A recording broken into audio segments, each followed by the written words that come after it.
What's going on, Lego Maniacs? It's Ty, the Lego guy here, and today we're taking a look at a very underrated set in some people's minds. It's the Imperial AT Hauler. That's set 75219.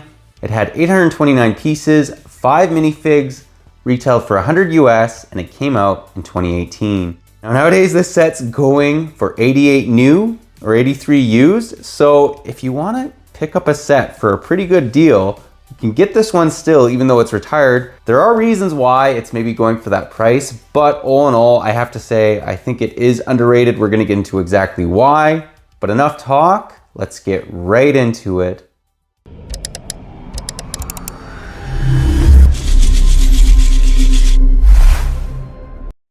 And to start us off, we'll begin by taking a look at the box. And the first thing I wanted to mention that I liked about this, and it's kind of overlooked a lot, is this is from, the Solo movie, right? And it only makes sense to have the Solo characters in the top right corner. Like, I mean, they could have Darth Vader, they could have clone, troopers or something else. But I really like the fact that the two match. This is a Solo set, and these are the characters from the Solo movie. So anyways, I just kind of like that.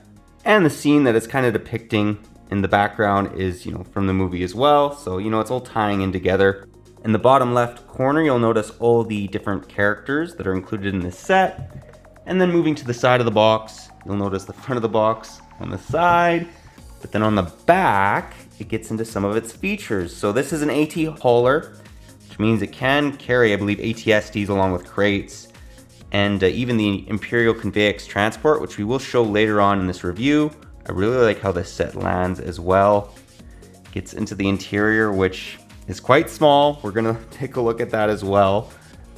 Then moving to the side, again, you just have the front of the box on the side, and then on the top, you'll notice the characters, and on the bottom, literally just the Lego logo. Anyways, that pretty well does the box art. Let's now get into the set. And to kick us off, we'll begin by taking a look at the smaller build that's included. Now you may say, this is kind of boring. It's literally just a crate. But what I did appreciate about it is not exactly this side of it, but getting back to the front, it has a number of pretty detailed stickers. Now I wish they were printed pieces, they are not, but they still look quite good. Like, I love all that basic, it's called basic for Star Wars, that basic Star Wars writing. It just adds quite a bit of detail, and you can actually open it up. What's funny is this crate has more interior room than the actual shuttle, which we'll take a look at. But if you open the doors up, it has a little area to carry all these different blasters, another little printed logo on the top, Imperial logo, along with some more basic, well actually that's not even basic writing, but it's made to look like writing if you get what I'm saying. Anyways, pretty cool looking little build, and it actually has one of the main play functions. You need to have this build for it, so I'm happy they included it. Let's now take a look at the meat of the set. And here we have the AT Hauler. So let's give you guys a 360 view of it. It's quite sizable. Like, this ship is definitely over a foot long, I'd say, and about 5 inches tall. So it's about 1/3 of a meter in length, and I don't know, maybe 20 centimeters tall or something, 15 centimeters, but all in all, a lot of detail. As you can see, there's a lot of greebling, which is kind of rare for Lego sets, so I appreciate that they did that, especially in the back. Let's now break it down area by area. And the first area that I want to mention as we break it down is just this bottom area.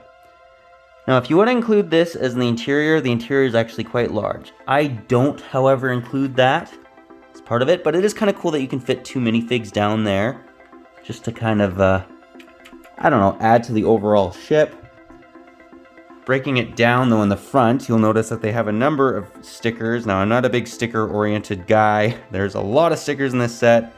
Even the window had a sticker, which I was kind of annoyed with. But all in all, they add some nice detail to it. It's not the end of the world. Now, what's really cool about this is you can actually pick up this crate. So we're just going to demonstrate that right now. And then we're going to demonstrate how you can kind of do it on the Convex transport or train as well, right? So let's say the crate's right here. You want to pick it up. Well, what you do You can actually just lower it, as you can see. I raise those two kind of pieces. They're all Technic. There's a lot of Technic in this. And what that allows you to do is get those hinges under it. And you got to be kind of precise about it. But bang, there we go. Now it has it. Now if you want to let it go though, like I was mentioning again, those hinges, you just lift them and you get the point. It kind of it does it, lets it go. It is a little tricky, but interesting little feature. Let's now try it on the train. So again, it has these little openings right here and here, and you can get those hinges in there. This is tricky to do though, guys. I will say that. But bang, it's holding it. That actually worked a lot easier than the crate. And if you want to lower it, well, okay, there we go. You can do it. You just gotta kind of have to play around with it. But I could see myself as a kid. I'd really like that feature. That's why I wanted to show it on camera. The train actually works a lot better.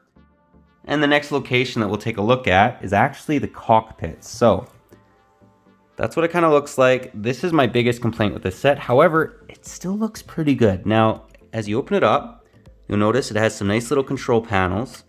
Now, they are stickers, unfortunately, but I just think that those look really nice. I like the fact that they're all in red and black as well. Just, it's kind of unique for Star Wars. It gives me very Imperial-esque vibes, which is what this is. This is an Imperial ship that's been commandeered basically by rebels. Now, my complaint with this, however, is this interior could have been more properly utilized. I think, like, if they would have put that seat more towards the front here, and then they would have had two seats in the back, I think that would have been fantastic.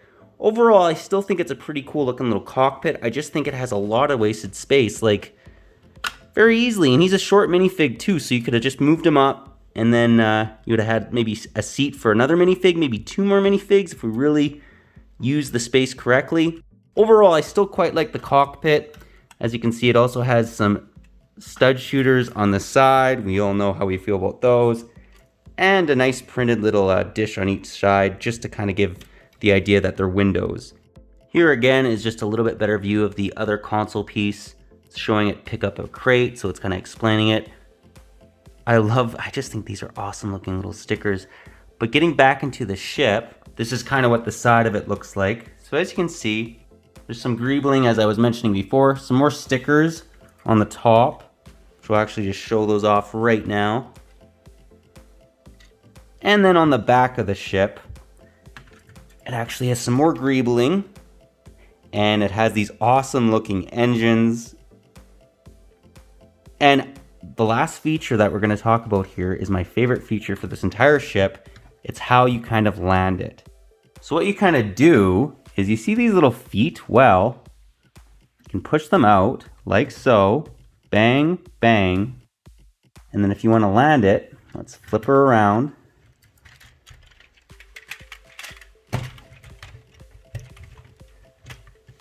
It just works that simply. So I did really appreciate that. Like if you watch the movie, you'll notice, or you'll probably remember, how the ship kind of lands, which is interesting. And they were able to do that in Lego form. Now it doesn't, like, you can't do it really sleek. Like you gotta move the wings down basically manually, but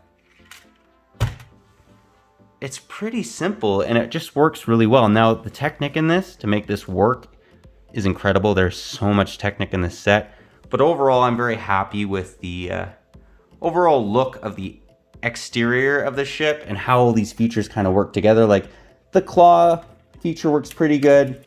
The landing feature works good. Just again, that interior could be a little bit larger, but that pretty well does the ship. Let's now take a look at the minifigs. And here we have the first 3 of the 5 minifigs that are included in this set. So you get 2 of Dryden's guards, along with Rio. And the first thing I wanted to mention is what I really liked about Dryden's guards is they could have just given us 2 of the same faces, but they decided to make one angry and one kind of unhappy. So I appreciated those fine little details. They also have, you know, nice leg printing. torso printing. A lot of times with guards, they just kind of throw them in and don't put a lot of effort into them. They didn't do that with this set, which I kind of appreciate. They really remind me of Planet of the Apes. In fact, if I were ever to make a Planet of the Ape mock, I would definitely use these heads. Then we have Rio. Now, Rio is actually very unique, and the reason why is he has 4 arms. This is the only time I think Lego's ever made that arm piece, and I think that is actually kind of awesome.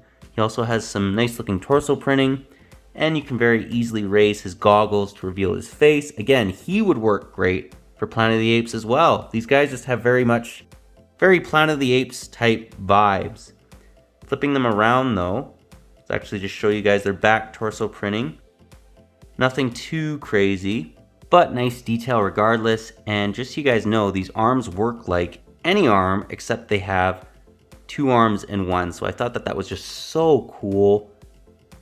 Very happy Lego actually went the extra mile to make these minifigs spot on, especially when it comes to Rio. I just love that little minifig. Let's now move on to the final 2 figs. And here we have Kira and Val. Interesting looking figs. I really like the fact that Kira has this kind of coat over Imperial armor. I just think that looks awesome. And then Val obviously has a lot of detail, the leg printing, quite a bit of torso printing as well. Awesome looking hair piece. It just reminds me of the 70s disco. And then flipping it around, give you guys a little bit more view of the back torso printing. A lot of detail going on with these 2 ladies. You can also take off their hair pieces to reveal their back face printing. And I love the fact that Val has those goggles on. It's actually very similar to the Imperial Convex transport, where Han and Chewie both have goggles. You can also make her kind of match those 2 figs as well, which I kind of liked.